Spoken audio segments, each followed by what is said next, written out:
For 12 years, the school system trained you to obsess over your weaknesses. If you struggled with math, they assigned extra tutoring. If you hated public speaking, they forced you onto a stage. They treat every student exactly the same, grading you with heavy red ink until your original ideas are entirely trained out of you. The modern independent economy operates on the exact opposite principle. It highly rewards individuals who ignore their weaknesses entirely and ruthlessly double down on their innate cognitive advantages. This is the path of the digital architect.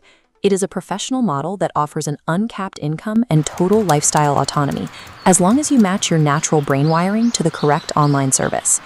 To be considered high value, any service you choose must pass a strict baseline mathematical test. It has to make a business more money, save them time, or save them money. If it fails to hit at least one of those targets, no one will pay you. So if you're putting in the hours but still failing to generate an independent income, it rarely comes down to a lack of hustle. You are likely experiencing a severe mismatch between your natural strengths and the business model you're trying to force yourself into. This chart is the talent tree. It acts as a diagnostic matrix to audit your baseline traits. On the x-axis, we separate those who thrive on strict structure from those who excel in fluid conceptual thinking. On the y-axis, we divide people-facing communicators from data and system-facing problem solvers.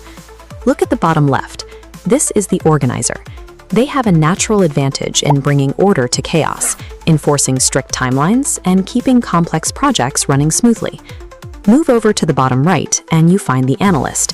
They thrive on breaking complex problems down, spotting patterns in data sets, and logically figuring out why a system is failing. On the top half, we have the communicator on the left, naturally skilled at explaining ideas clearly and influencing others.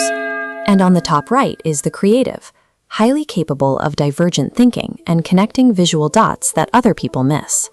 You need to honestly identify your dominant archetype on this matrix right now. Attempting to force an analytical mind into a purely people-facing role creates constant cognitive friction. Matching your quadrant to your service is about removing that friction before you ever start. Let's map out the top-tier digital services to these specific archetypes, starting with the psychological and visual design service, brand identity. This scorecard breaks down the service. The core outcome here is strictly financial. By designing a premium look, recognizable style, and consistent messaging, you increase a business's perceived value, so they can charge much higher prices for the exact same product. But there is a brutal trade-off. This is not about sitting in a quiet room making subjective art. It requires heavy project management and a high emotional tolerance for handling harsh, continuous client feedback. If that sounds miserable to you, let's look at AI automation. This is a high-leverage service for logical problem solvers who hate inefficiency. Looking at the AI scorecard, you are building systems that handle repetitive admin work. By replacing manual human labor with automated workflows, you drastically reduce a company's overhead costs and save them hours of daily labor. Both of these services can comfortably cross the $10,000 a month threshold, but they require opposite cognitive tolerances. One demands deep patience for subjective human opinions, while the other demands rigid, logical adherence to rapidly changing tech stacks. Next up is deal-making. This service is entirely devoid of technical deliverables. It relies purely on your persuasion, your confidence on calls, and your ability to build relationships. On this scorecard, you are acting as the connector. By brokering sponsorships and B2B partnerships, you directly generate new top-line revenue for your client without them ever having to develop a single new product. The trade-off here is intense. Because you operate heavily on finder's fees and commissions, you have to endure massive amounts of social rejection and highly unpredictable spikes in your income. Compare that highly social role with retention video editing. This is a completely isolated, behind-the-scenes service that serves as the engine for modern digital marketing. High-level editing involves engineering specific pacing and visual hooks to hold audience attention, which builds trust and accelerates customer acquisition for the business. Notice how hustle takes completely different forms depending on your choice. For the communicator, it's the extroverted grind of making cold calls. For the analyst, it's the introverted grind of studying timeline retention graphs in total isolation. Our final service is funnel creation. As shown on this scorecard, this is the most direct, measurable path to multiplying a business's revenue without them needing a single drop of new exposure. The execution involves engineering highly detailed online journeys. You are building out landing pages, writing automated email sequences, and optimizing checkout flows. A well-built funnel takes existing traffic and forces it through a highly pressurized system to extract significantly more paying customers. The strict trade-off here is giving up your intuition.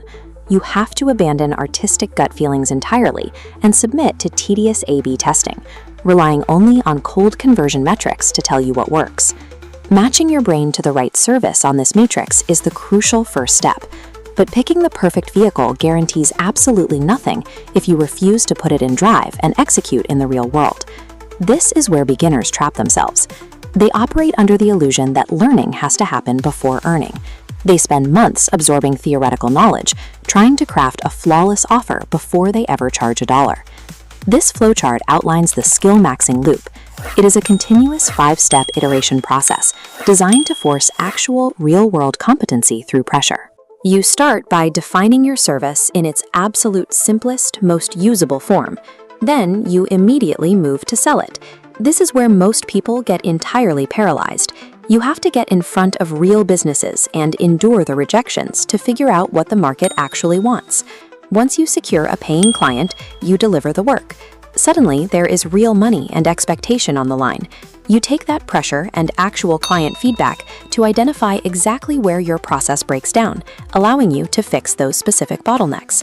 Finally, you systemize the entire workflow so you consistently deliver on time. In the independent economy, professional reliability will always generate more repeat business than raw, disorganized talent. Embracing this loop of failure and iteration is mandatory. Trying to learn your service in a safe, comfortable vacuum will ultimately produce zero income. As you repeat that loop, you'll start to notice a strange phenomenon. You can perform the exact same technical service standard as someone else, but earn 10 times more money based entirely on how you position your value. Look at this comparison matrix. On the left, the standard freelancer focuses on selling basic inputs and features. They say, "I build landing pages." But on the right, the digital architect focuses entirely on measurable business outcomes. They say, "I turn your existing traffic into paying customers." Same exact skill, completely different result. Shifting your pitch to sell an outcome transforms how a client views you.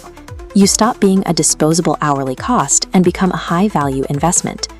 To scale past the $10,000 plateau, you employ brand maxing. Take Casey Neistat. When CNN bought his company for $25 million, the primary asset was his personal brand, a level of authority and visibility that outweighed the business's technical operations.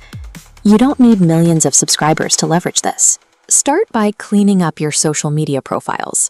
Clear, professional profiles act as a filter, distinguishing you from the mass of generic cold messages flooding business inboxes and proving your expertise before a client even replies. The map is laid out. Identify your dominant quadrant on the talent matrix. Pick the single service that matches your brain. Strip it down to its simplest form and pitch it to one local business today.